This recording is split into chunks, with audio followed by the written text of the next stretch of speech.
Hey, my name's Andrew Stoke, and I'm Spicy Sprite. damn you. And we're talking about the first episode of What If on Disney Plus. The Peggy Carter story. Captain Carter. Well, she starts off as Peggy Carter. Well, she becomes Captain Carter. You gotta She does. acknowledge her by rank. Yeah, she becomes a completely different individual by basically them doing the shift lock key and then expand, and they make a new model. It is. It's only when she comes out of the pod. Yeah, Once they put her standing up, yeah, she looks fine. yeah, She looks fine. But that first shot where she's enlarging, yeah. it's just Enlarged, embiggened. where she's mighty muscled, expanded, Yeah. fresh out the pod, and it's like an upper body shot. Yeah. She looks like a fucking animorph of Bruce Banner to the Hulk, but like Halfway second through. stage, not even full, Oh, okay. like halfway. It's just like the second fucking phased animorph pause frame right there. It's so off-putting. So as we actually literally just watched it, and as our kind of breakdown, we definitely both kind of think the first one is a little rushed. Like, it seems like the pacing's off. The pacing is very much atrocious. And I think it's because they're trying to make the first Avenger too much, and they're trying to basically fit a 2-hour long movie into 30 minutes, and you just can't really make that happen. If you already get the story, you got it, but not much of it is a big enough deviation in any way, shape, or form. It's Captain America is now Captain Carter, but for the most part, it still follows the same template. And Steve Rogers as the Hydra Stomper, basically kind of almost fills the Bucky route of it in some sort of way, because Bucky is just a very awkward, quippy character in this one. Bucky looks like a Disney prince. Oh, everyone looks like Disney everything in this. Everybody looks like Disney characters, but Bucky is the Disney prince. Yeah. He's very Prince much Charming. You could throw him in Enchanted, Entangled, the one with Sure. Rapunzel, the Disney one. Yep. You could throw him in there. I thought he was actually gonna kiss Steve to bring him back to life. I also my biggest problem with Captain Carter's episode is Bucky. Yeah. I don't care for his design. I don't care for whoever's doing his voice on this, and I don't care for really any of his lines. Yeah. The only line that got anything out of me is when Peggy lifts him up off the side of the train by his arm. He's like, "Oh, you could have ripped that off." Yeah. It's a cute little nod. Yeah. The voice acting is iffy, especially in a lot of the early parts of this. There's some good lines. I think the script is actually pretty decent for some quippy fun stuff, from Stark, and even the kind of douchey army guy actually gets off some funny lines. But the voice acting's a little off. We actually both completely lost it at one point when Captain Carter asks everyone if they're along for her mission, and Bucky is like, "I'm going for Steve," and then literally the next thing you hear is just, "Yes!" It's just out of nowhere. Very forced, very robotic in a sense. Yeah. It's energetic, but it's still stiff. Yeah. The whole episode really feels like a extended cutscene from PlayStation 2 era games.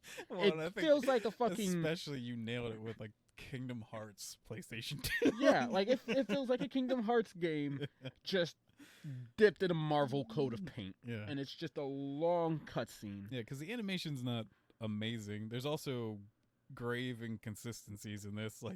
The one spot where Steve and what are they called? The Hounds or something like that? what? Oh, the 107. I think. Yeah, but I mean, like in the actual comics, those group of guys are called like the something Hounds or something. Howling Commandos. Howling Commandos. There we go. The Howling Commandos and Steve are like blasting this Cthulhu monster, and basically nothing like actually happens to the Cthulhu monster. Like they don't show Steve's fire blast. Yeah, or like electric two blast. of the shots like hit the thing, and they fired off like they're just like, and then Steve's like electric blast, and there's just nothing on the other side of it. So I don't know. Like aside from that, though, I will say the action for Captain Peggy's, Carter is really good. Aside from that one glaring inconsistent scene, Peggy uses the shield fantastically. She's very innovative with it. She also happens to use the fact that she's super strong a lot more than Steve did in like the first Avenger, like the actual MCU Captain America First Avenger movie. But yeah, I think we both kind of liked it. I like the action. I don't care too much about the story.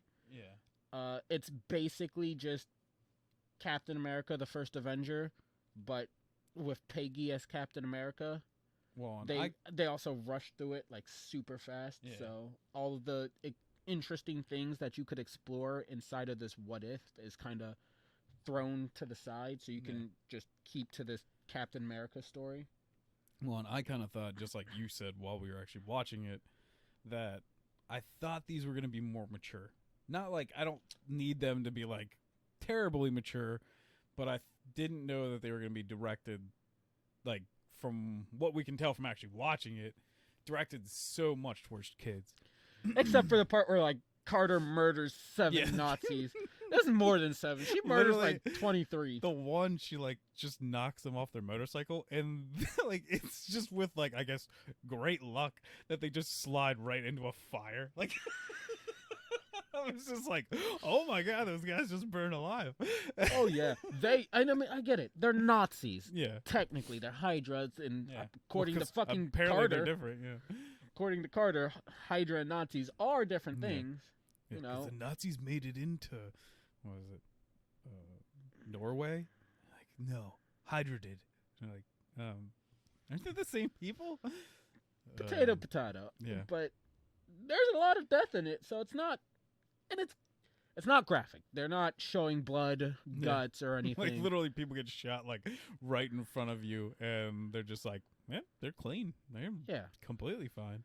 But you do see a lot of people just closed areas with massive explosions. Peggy punching people to the moon and back. These niggas is dead. Let's be real. Yeah. Especially I'm fine with that. I like it. Smashed in the head with a big metal shield. Probably not getting back up. A shield that can stop Mjolnir, and it's just banged off your freaking dome. Skull? Yeah, no, you're fine. There's this scene where like she takes a fucking motorcycle and throws it at another motorcyclist, and on impact, that shit explodes. Like he's dead, and I'm fine with it. I absolutely love the fact that we get to watch her fucking slaughter people because it's fun, it's entertaining, and it makes me laugh. Yeah. But it's the only thing that's really mature about it. Everything else is just kind of... It feels like it was aimed more towards kids every time you step outside of action scenes. Yeah. But... since we're doing more like review-y things now, do you think we should give a number? Or a letter grade? 3 out of 5. A star? 3 out of 5? Yeah, I'll give it a 3 out of 5. It's enjoyable. The action hard carries it. The story is very much similar. The biggest difference comes at the end where, like, Red Skull uses the Tesseract to summon giant Cthulhu-esque tentacle monster through a portal. It kills Red Skull.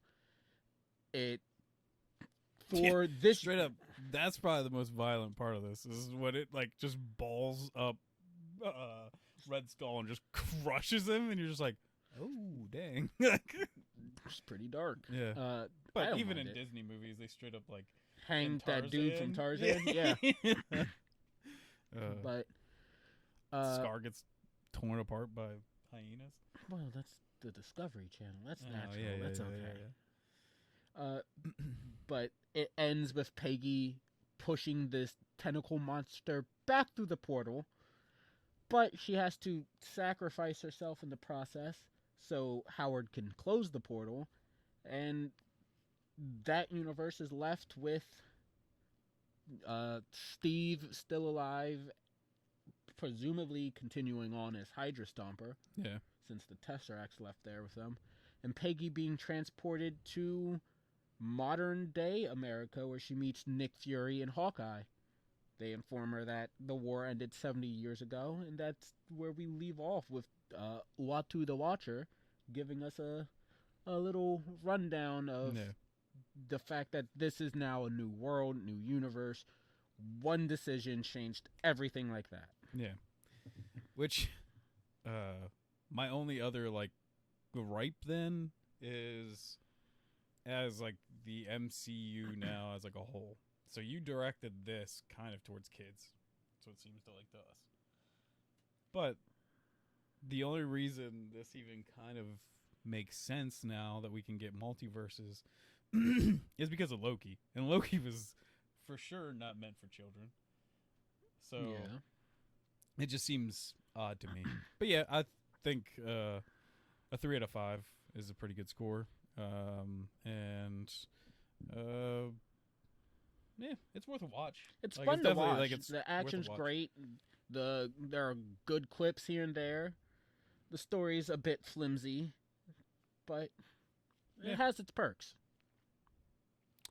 So I think that'll do it for this one. Thank you for watching.